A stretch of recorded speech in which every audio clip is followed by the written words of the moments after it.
Most people are afraid to visit sacred temples or even ancestral altars just because they heard stories of how people died mysteriously after they had an encounter with some of the spirits that came from those altars.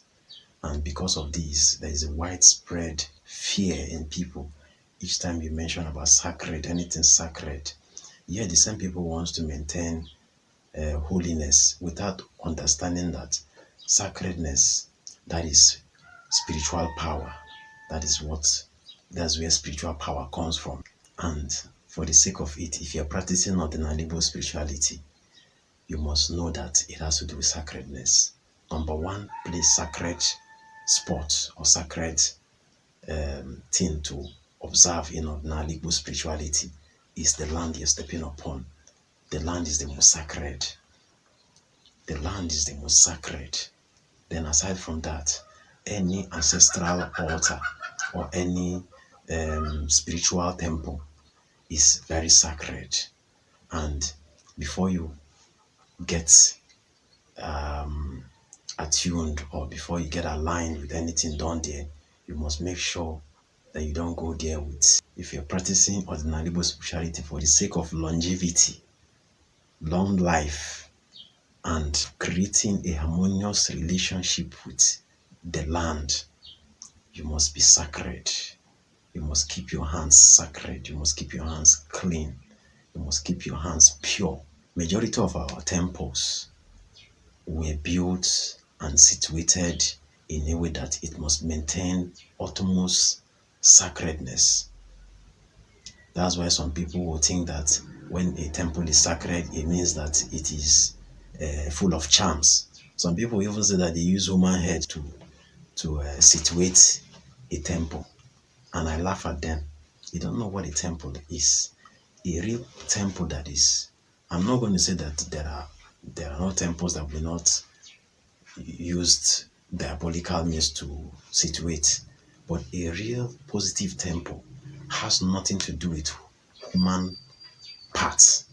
Any positive spiritual temple that you can situate, that you can assemble, and it becomes functional, that it will even last the centuries, must be done using natural means.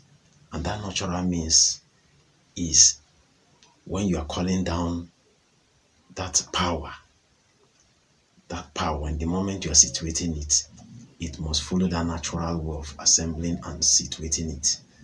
And it becomes potent, it becomes powerful, that if you stay there and command anything, it must surely come to pass.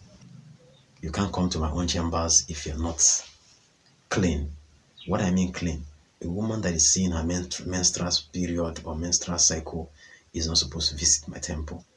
In fact, before you visit me or you make a phone call to come to visit me, I have been intimated. My spiritual forces have told me that somebody like this will visit me, that I should not let all my doors open. I may keep you around the gate area. Then I'll tell you to go until when you are free from the menstrual flow, then you can be able to visit me. Then a man that has slept with a woman is not supposed to visit me. Then before you even visit me, I should be told in my dream that so person is coming so day, that I should be wary of such a person. So you can see how these forces are giving me information beforehand. So I always tell people, your body is like a machine. Your body was designed to be a machine, or designed to work like a network, or a network provider. And your body was designed to receive spiritual network. Once you contaminate yourself, once you become contaminated with impurities, you're shutting down the network connection, because there's something called spiritual connection center. This is where all information is being passed down to your body. Your body receives or accepts this information, and then it gets into your brain or your mind. Then you make good use of it. That is how it happens. Most times when we sleep, that sleep is not actually, it's like your body is put to rest for you to receive information. That is how this body was designed.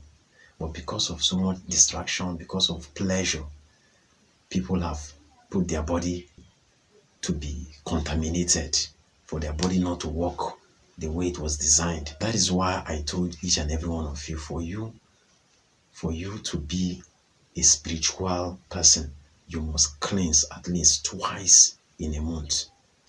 For us, for someone like us, we cleanse every day. But for people that don't have access to cleansing materials, spiritual cleansing materials, you can cleanse twice a month. If you have access to it, you can cleanse twice a week. It's very, very important. And when you are cleansed, grace becomes available to you. And what is grace? Grace is when things are working for you easily. Grace is called awele in Igbo language. Grace is called awele. When things are going were, that's what we call awele. When things are moving easily for you, that you don't beg to eat, that you don't struggle to feed your children, you don't struggle to pay school fees, you don't have to work strenuously for you to earn a living. It means grace is upon you. That means your awele is working.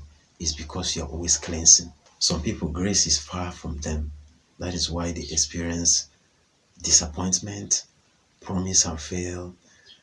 Someone meets you for the first time, then the person doesn't contact you again. It means that grace has left you.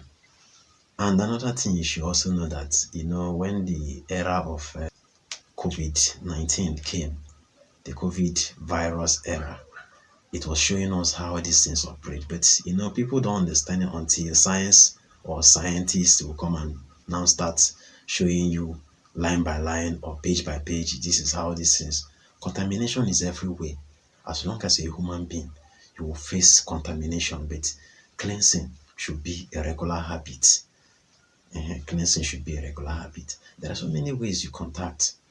Maybe it could be you entering a public space, eating with the public, dining with the public, touching the things that many people have touched.